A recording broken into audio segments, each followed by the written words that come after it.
Managing editor Rick Stengel, and he's here to reveal the latest issues, perhaps we should say, of Time magazine. Yes, Mike, there are two covers, as you can see there, two same-sex couples, two males, two females, and the cover story by David Vandrelli, Gay Marriage Already Won, is the headline, and basically the idea is that no matter what the Supreme Court does, the idea of gay marriage has insinuated itself and socialized itself into American life in such a way, particularly among young people, that it is inevitable that same-sex marriage becomes something that is universal in our society. And the court, I think, would be smart to recognize that. They may not. They tend to try to focus on the narrowest issues, but it's an interesting story about how what's happened in the culture, in law, in business has just made this something that people feel like 80% of Americans feel like it's going to happen. What's amazing is that anyone watching this program, or any program where we're discussing this issue today,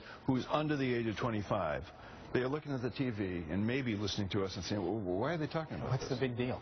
Why are they even talking about this? Well, I want to congratulate you. I mean, these covers are beautiful. They're beautifully done. I cannot wait to hear the reaction across the country from, I guess, where they're on newsstands, whether it's Walmart and other places. We were talking before about how just 13 years ago, the national conversation was jolted when Governor Howard Dean signed this new construct called civil unions, and how that became the fallback position. And now today you're looking at a Democratic Party where the next nominee will be someone who is for marriage equality. And what's happened, I mean, and you're smart to cite that.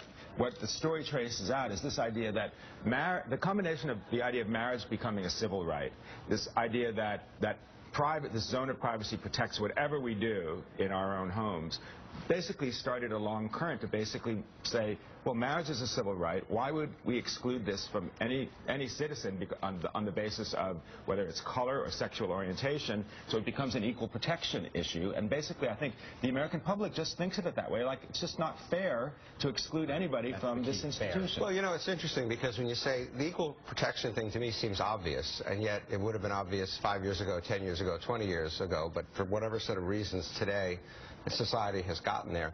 I think, you mentioned the Democratic side. I think it's going to be interesting to see what the Republican side does. We've had only one Republican senator, for his own personal reasons, Rob Portman, announced his support. The Republicans have been very quiet these last few days, and they're going to have to grapple with this issue where I think what Mike said is, of course, obviously true that the country is moving, and we'll see how they deal with it in the next round.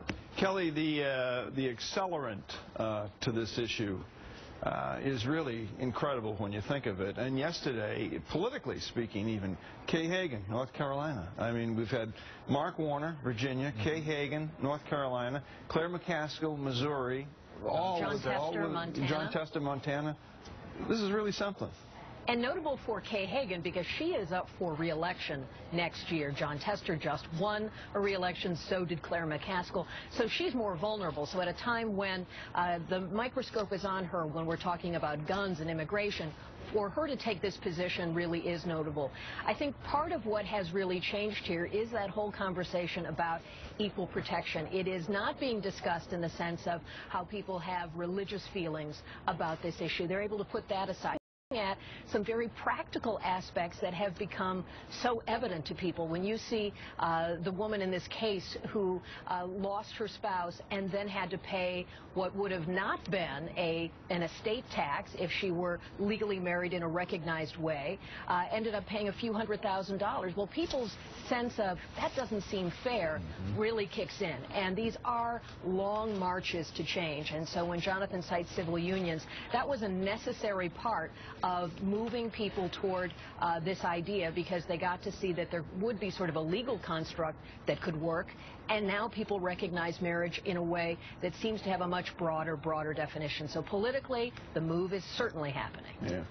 And I think, I mean, the irony of all of this is that it's a conservative institution, marriage. It's an endorsement of this institution, which is conservative by nature, and it's coming from someplace that nobody had predicted.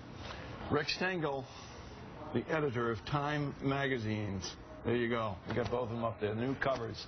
Gay Marriage.